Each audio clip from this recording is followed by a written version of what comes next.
Just a few days ago, everything seemed perfect. My life was rolling along smoothly, juggling deadlines at Anderson Engineering and family responsibilities. Like always, my wife Becky and I had our share of ups and downs, but nothing that felt insurmountable. We'd built a beautiful life in our Chicago lakefront home, filled with joy and countless shared memories. Yet there was this nagging feeling deep down that I just couldn't shake. I brushed it off as the usual stress from managing major construction projects. Still, the tension between Becky and me kept building. What used to be small disagreements started to snowball into bigger issues. She grew more distant, acting erratic, and every time I tried to address it, she pushed me away. I knew something was off, but I never could have guessed how bad things would get. The first real sign came during Lily's engagement dinner at Gibson's Steakhouse. My beautiful daughter, barely 19, was beaming as she showed off her ring. "Dad, Ryan proposed," she had exclaimed, her eyes sparkling with joy. I knew it was coming.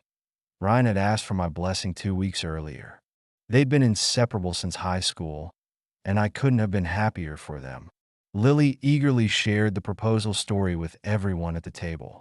"Ryan sent me on this amazing scavenger hunt all around Northwestern's campus," she recounted. "He finally popped the question by the fountain where we first met. I hugged her tight, just as thrilled as she was. The next morning in our kitchen, I tried to reassure her about their young age. 'Your love is strong, sweetheart,' I said, admiring the ring on her finger. 'It's beautiful, Lily.' I turned to Ryan. 'You did a fantastic job picking it out.' Becky, who was sitting nearby, let out a snort. Even at 40, she was still striking. Honey blonde hair, green eyes, with a fitness instructor's figure.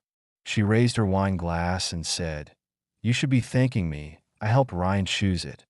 'Mom, that's not fair,' Lily said, turning toward her with a frown. 'It's all right, honey,' Becky replied. 'I know you made the final decision.' Her comment left me feeling uneasy.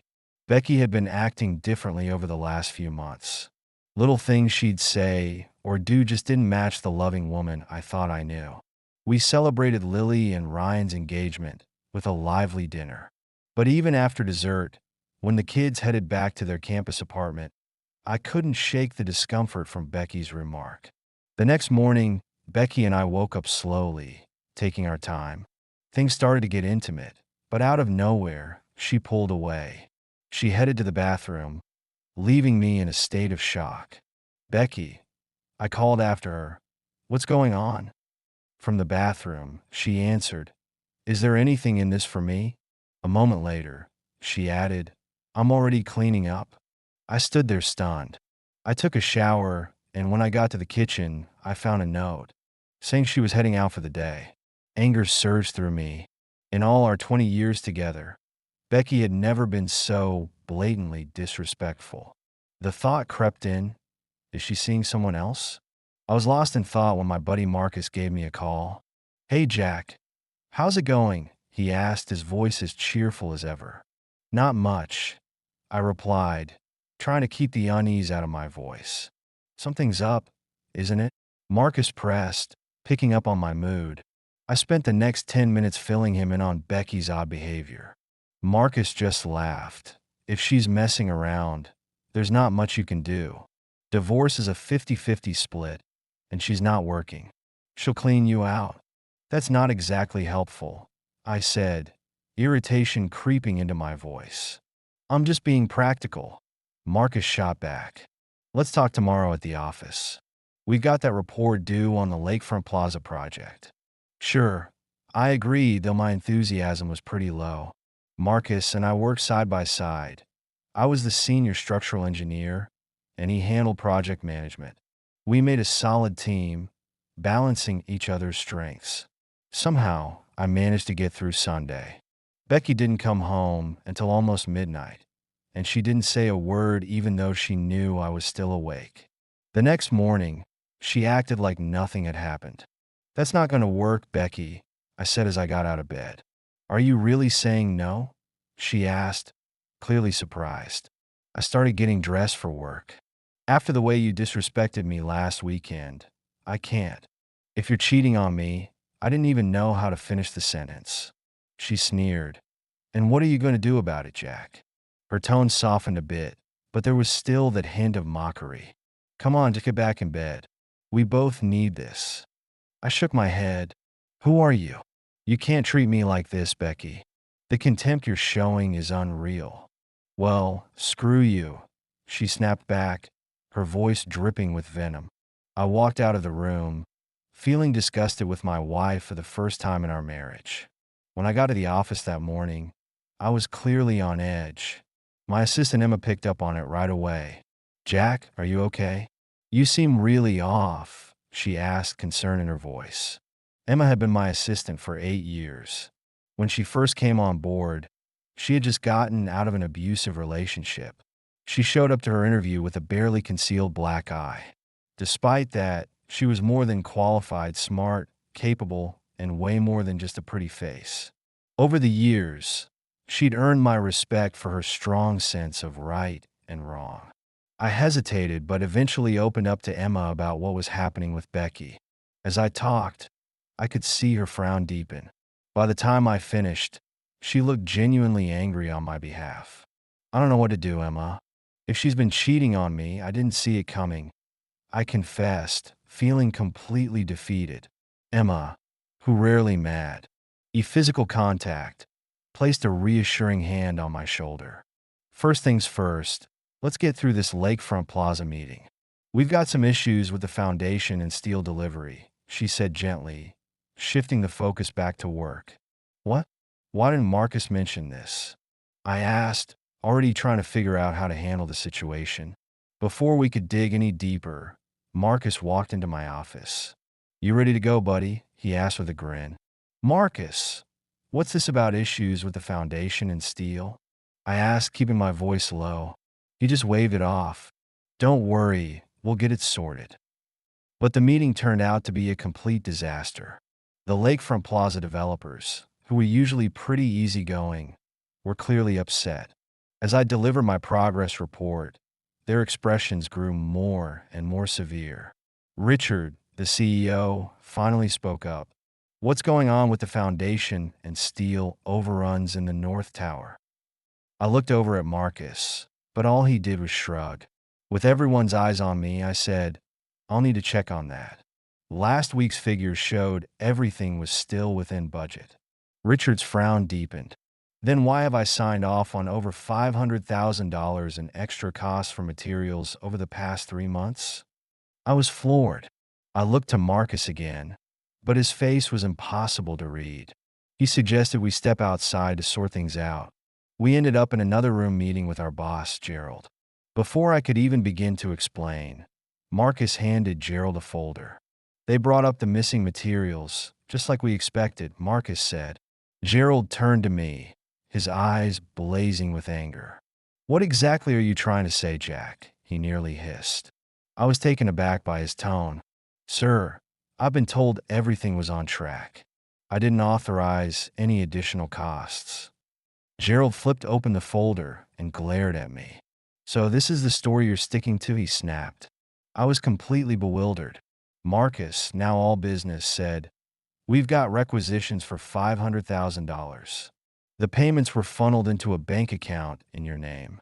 After all these years, this is how you repay me. Gerald was practically shouting. I could feel the situation spiraling out of control. The meeting ended with Gerald and Marcus taking turns accusing me of fraud. They refused to believe I was innocent.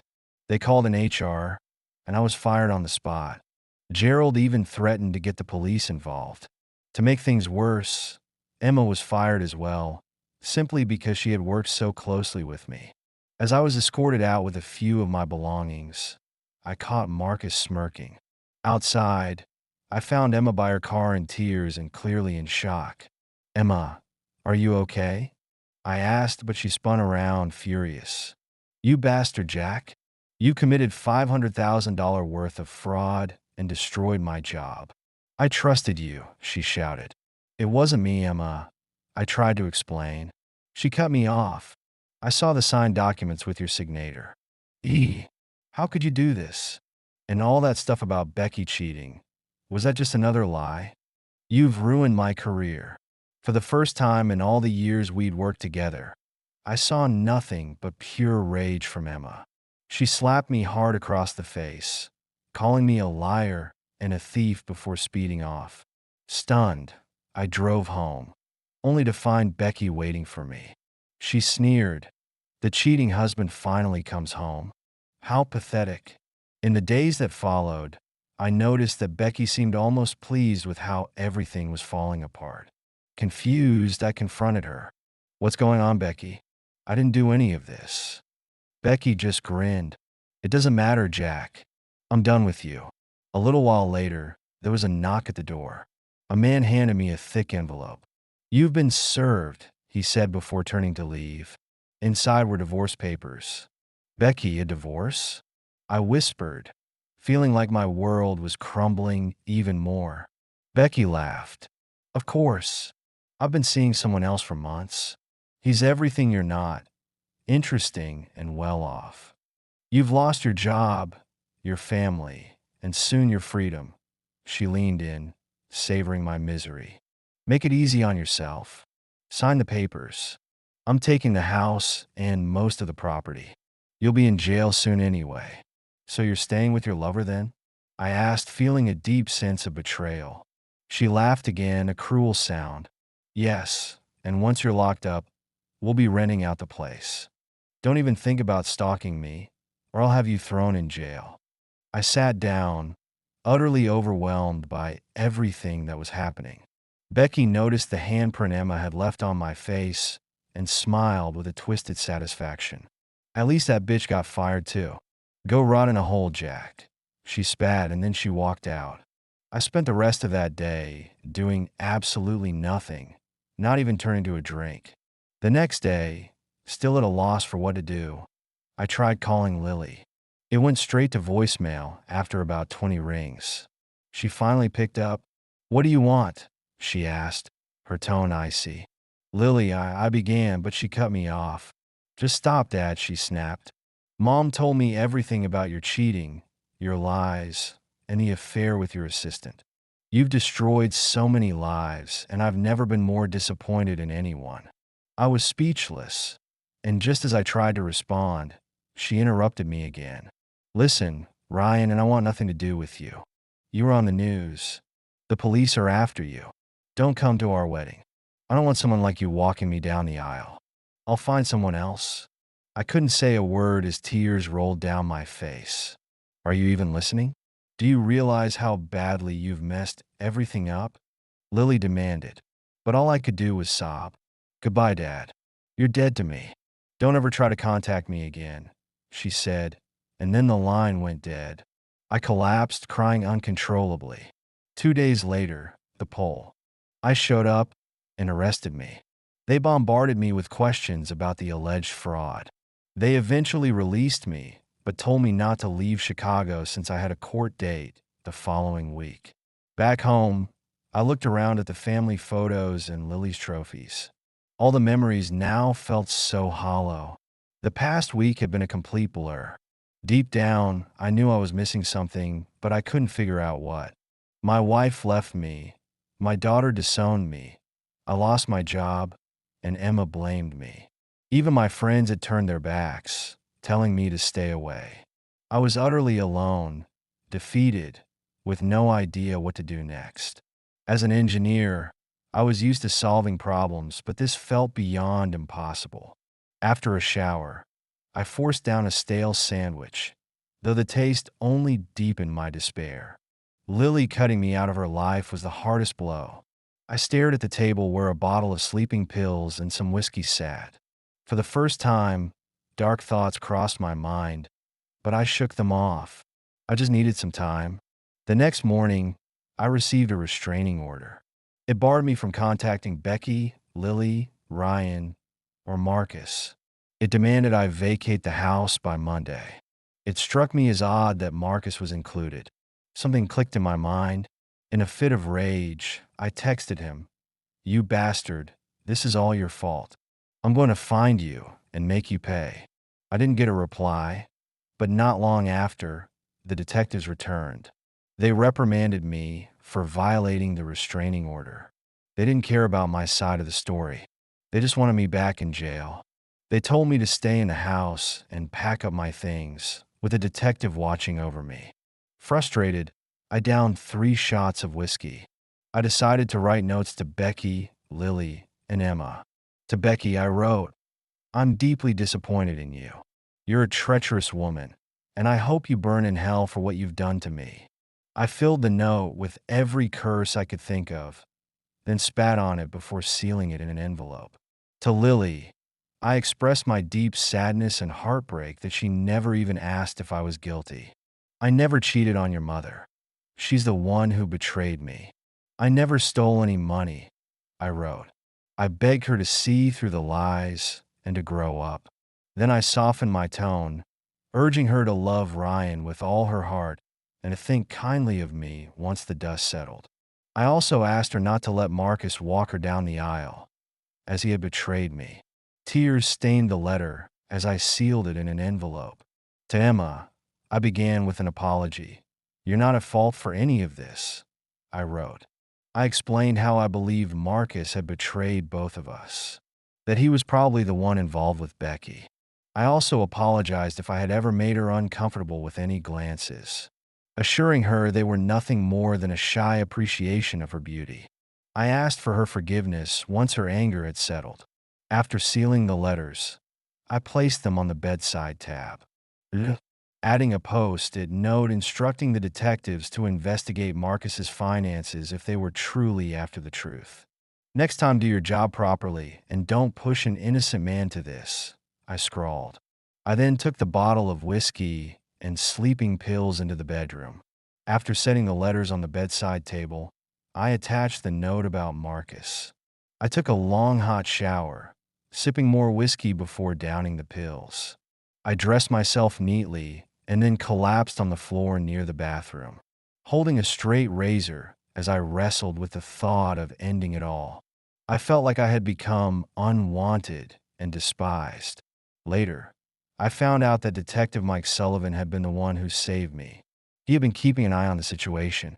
After a concerned neighbor alerted him, he entered the house and found me in desperate need of help.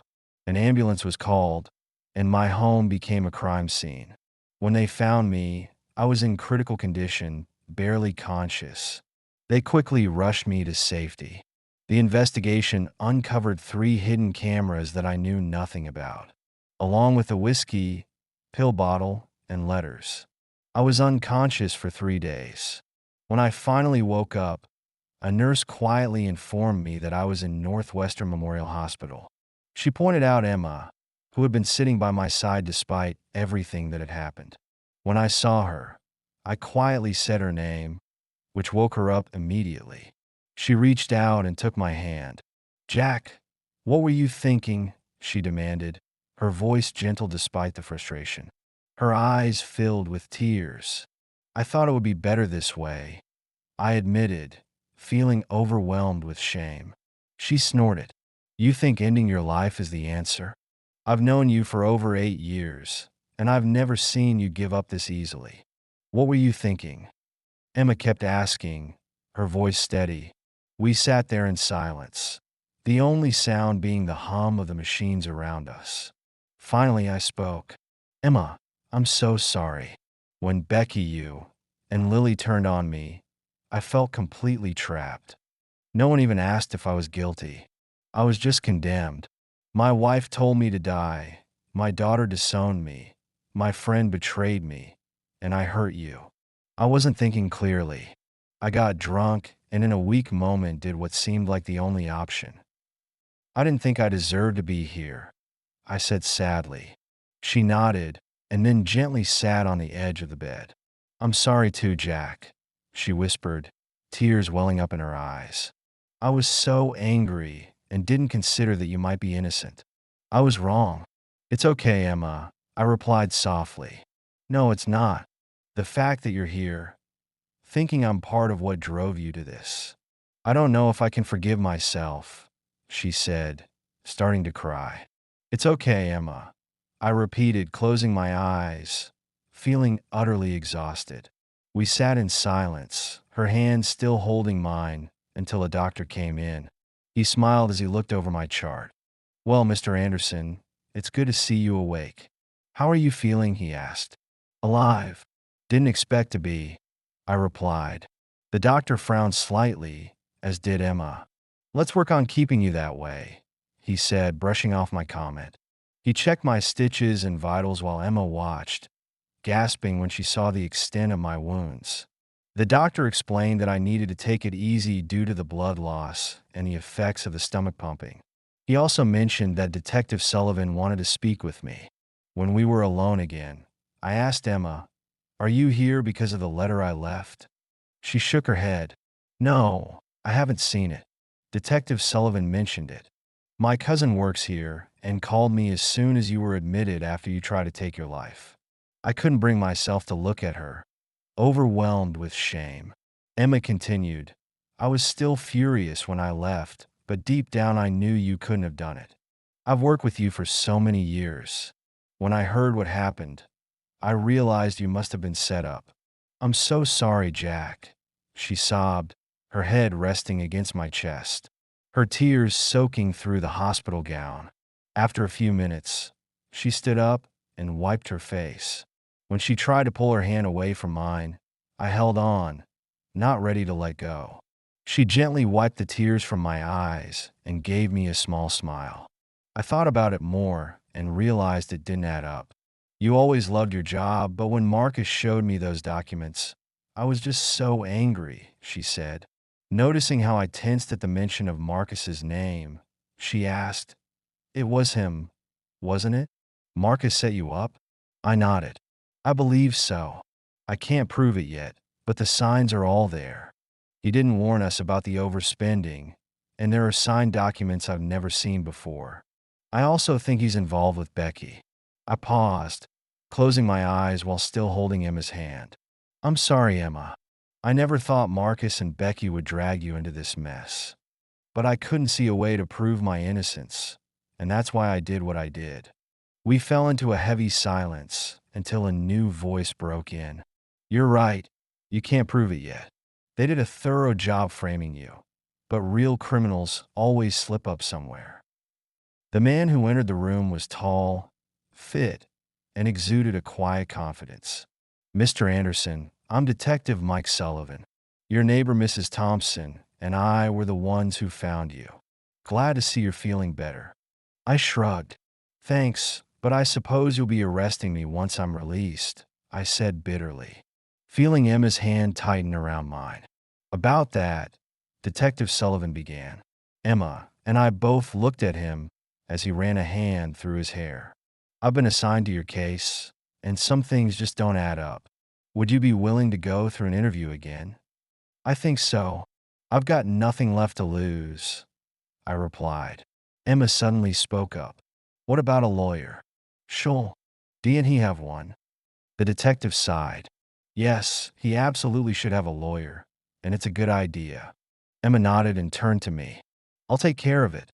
She left the room to make a call, and the detective and I watched her as she walked out. Detective Sullivan commented, "She cares about you a lot, Mr. Anderson. I think you're going to need people like her on your side right now." "I'm the one you're investigating," I reminded him. He grinned slightly. "True, but I think there's more to this case than meets the eye. You do believe you're innocent, don't you?" "Absolutely. I never steal from a company I loved working for," I said, showing him my bandaged wrists. Just then, Emma returned. "My cousin Rachel Bennett will be representing Jack," she announced. The detective smiled. "I know Rachel. She's a good lawyer. Have her get in touch with me as soon as possible." We talked for a few more minutes before the detective took his leave. "That was unusual," I remarked. "Yeah, cops aren't usually this friendly," Emma agreed. We sat in silence for a bit until I asked, "Who's looking after Sophie?" "My mom's got her," Emma said, handing me a drawing from Sophie. A little hospital scene with a get well soon message. Tears welled up in my eyes as I looked at it. "Thank you," I said. "Have you heard from Lily at all?" Emma shook her head, her expression sad. I've tried calling, but she hasn't responded, she said quietly. We continued talking in hushed tones until Rachel arrived. After brief introductions, Emma stepped out to give us some privacy. Rachel, like Emma, had sandy brown hair, and the family resemblance was clear. She cares about you, you know, Rachel said, echoing what the detective had mentioned earlier. I snorted. We've worked together for years. Rachel smirked. Men can be pretty clueless sometimes. I let out a humorless laugh. My ex-wife is proof of that. Rachel gave me a sympathetic smile. Don't worry, I've talked to Detective Sullivan, and it sounds like he's on your side. I have some theories about what's really going on, and I'll be handling your case. Your only crime was trusting the wrong people. She paused before asking, what do you want out of the divorce? My face hardened. I want as much as I can get. Rachel nodded, understanding my anger. Becky and Marcus set you up, possibly stole from the firm, and left you to take the fall. You have every right to go after them with everything you've got. Don't hold back. I like my new lawyer. Rachel spent time with me, asking about the events leading up to my attempt on my life, reassuring me that things would eventually be okay. She mentioned that she'd arrange a formal police interview after I was released from the hospital. The next few days passed slowly. I stayed in the hospital with doctors and nurses checking on me regularly. Without my phone, I had no way to contact anyone, and I doubted anyone was dead to hear from me anyway. But Emma visited every day, bringing me books and keeping me company. She'd sit beside me, reading while I rested. When lunchtime came around, she'd bring real food instead of hospital meals. Despite the lingering pain in my wrists, I started to feel a bit more like myself. Later, Emma returned just as the doctors removed my four. They informed me that I'd be discharged the next morning if my blood tests came back clear. I don't know where to go. I confessed to her. I don't have a phone or wallet to get a hotel, and I can't go back home. Emma smiled warmly. Rachel got a court order to access your belongings. I brought your phone, wallet, clothes, laptop, iPad, and even your shaving kit. I was stunned by her kindness. Thank you. At least now I can find a hotel. But I noticed she looked concerned. What's wrong? I asked gently. You were right about Marcus and Becky, she said softly. When Rachel, the officer, and I went to get your things, they were there, living together. They weren't expecting anyone to show up. I sighed, feeling a fresh wave of anger and betrayal. I'm sorry you had to see that. What happened? She managed a small smile. They yelled at me to leave until the officer reminded them they'd be arrested for violating a court order. After that, I got your things.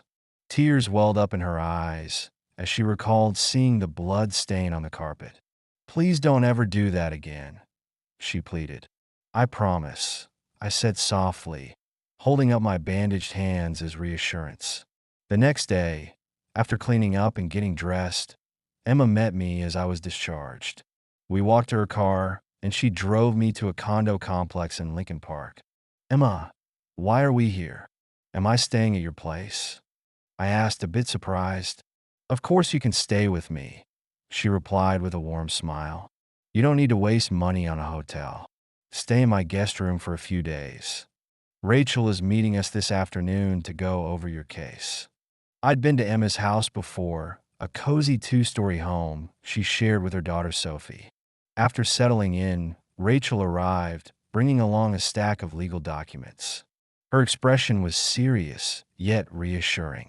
Jack, you're a very lucky man, Rachel said, her tone serious. She explained that Marcus and Becky had nearly pulled off their plan, but it had started to fall apart. All of my accounts had been frozen, including the one they'd fraudulently opened in my name. Rachel had managed to obtain video evidence of them opening that account. She was pursuing legal action against them for fraud and mental cruelty. She assured me they'd face the consequences soon. Rachel also informed us that she had already initiated legal proceedings against my former employer for unfair dismissal. She expected everything to be resolved by the end of the week. She arranged for a formal interview with Detective Sullivan the next day, advising me to follow out her instructions carefully. She was confident that Becky and Marcus would be arrested soon. Over the next hour, we went over the details and signed several documents. Rachel reassured me that all charges against me would be dropped. After she left, I unpacked my clothes and toiletries. Emma and I spent the afternoon discussing what might happen next, trying to prepare for the days ahead. When Emma left to pick up Sophie from school, I turned on my phone for the first time in days. I found a slew of missed calls and texts, most of them from Becky, taunting me to sign the divorce papers before I ended up in jail. Surprisingly, there were also several missed calls from my former job asking me to get in touch. But there was nothing from Lily. When Emma and Sophie returned, Sophie was full of energy and excitement, eagerly sharing her day with me. I enjoyed spending time with her, helping with her homework and reading together. She reminded me so much of Emma, and her innocent joy was a welcome relief from the heaviness of my recent days. We had dinner together and watched some TV before it was time for bed. Sophie asked me to tuck her in, and when she gave me a hug goodnight, it almost brought tears to my eyes. Her genuine affection was a stark contrast to the pain of Lily's rejection. Afterward, Emma and I sat on the couch talking quietly.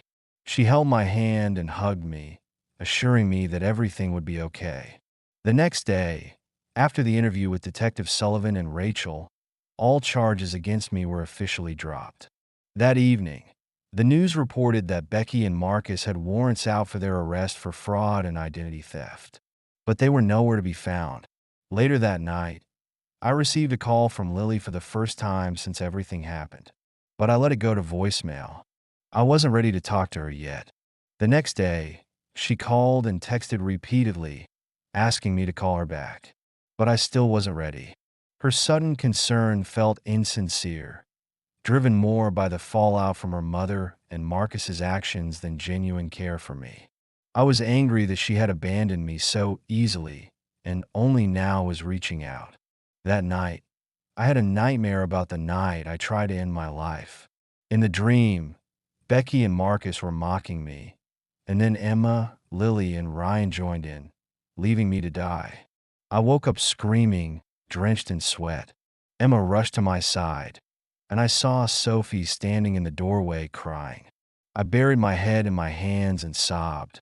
"I'm sorry, I just can't do this," I said, struggling to calm down. Emma and Sophie climbed onto the bed with me. Sophie, trying to comfort me, said, "It's okay, Uncle Jack. You just had a bad dream. Mom and I will stay with you."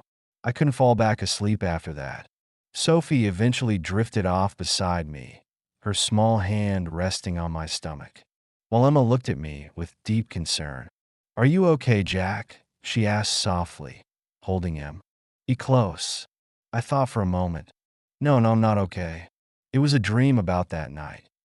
I couldn't finish the sentence, but Emma understood. She kissed my cheek and nestled into my neck. "What are we going to do, Jack?" she whispered, her voice heavy with pain. I hugged Emma and Sophie close. "We'll figure it out. It's going to be okay." In that moment, Emma's concern helped me feel more like myself than I had since that terrible night. I held on to them both until the sun rose, feeling a glimmer of hope for the first time in days. The next morning, after breakfast, Emma took Sophie to school while I started searching for a counselor. I knew I needed help. By the time Emma returned, I had already made several calls. She smiled at me, then her expression grew serious. "Jack, can we talk?" she asked, leading me over to the couch. I nodded, thinking I knew where this conversation was headed. "It's okay, Emma," I said. "I realized last night was scary with Sophie here. It's not good if I'm waking up screaming. I'll find somewhere else to stay." Her eyes widened, and she quickly grabbed my hands, looking almost panicked. "No, Jack, that's not what I wanted to talk about. It's actually the opposite." She took a deep breath. "Jack, I'm in love with you," Emma said, almost stumbling over the words. "Excuse me," I replied, completely stunned. "I'm in love with you and have been for a long time," she repeated more softly, a blush creeping up her cheeks. She searched my face as she continued. When I heard you were in the hospital, I went out of my mind with worry. I couldn't stand the thought of losing you without telling you how I felt. I was speechless as she went on. I tried to keep it to myself, but seeing you so hurt last night broke my heart. I had to tell you. Haven't you noticed I don't go on dates? She asked. Yes, I answered, still puzzled, but I assumed it was because of Sophie. That's part of it, she admitted, but it's also because no one else measures up to you. She explained how she had admired me from the moment she started working with me. I treated her with respect, helped her, and made Sophie feel special. You've been like a father figure to her, Emma said. When everything fell apart last week, you handled it with such grace. You didn't lash out, even when I did. She blushed, recalling how she had slapped me. You're an incredible man, Jack. I love you for so many reasons. If Becky was foolish enough to throw you away, I'm here to pick up the pieces. She kissed me, and time seemed to stand still. Will you take me, Jack? Will you make me your woman? Emma asked. I was in shock. I had fantasized about her before, but this was all happening so fast. I knew things with Becky were over, and Emma's love made me feel less like a failure. But I also worried it might backfire. Emma seemed to sense my hesitation, but didn't say anything. She simply took my hand and led me to her bedroom. And